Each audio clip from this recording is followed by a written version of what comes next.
I was walking and I saw this guy outside, and he was outside this pizza shop, and he was a big man, like golly, he was fat, like fat as a fat man. I was just like, hey, buddy, you may want to cut back on that pizza, if you know what I'm saying. And he just looked at me and he was like, "What you looking at, man?" And I was like, "I'm looking at you." And then he was like, "Don't look at me, man. Okay, I'll mess you up." And I was like, "Well, you know what? I'll mess you up, all right?"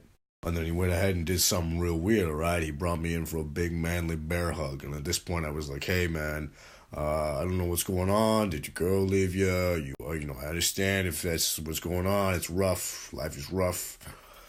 And then he said to me, "No, you're my girl."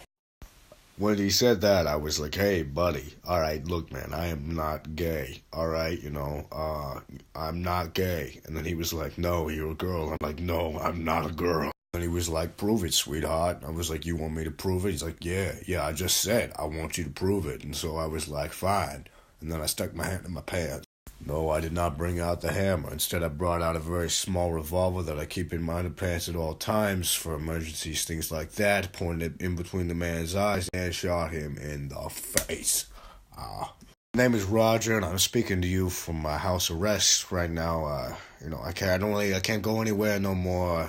This whole thing has kind of ruined my life. It just goes to show that when you try and stick up against the big fat pizza man that wants to have sex with you because he thinks that you're a girl, there is no justice.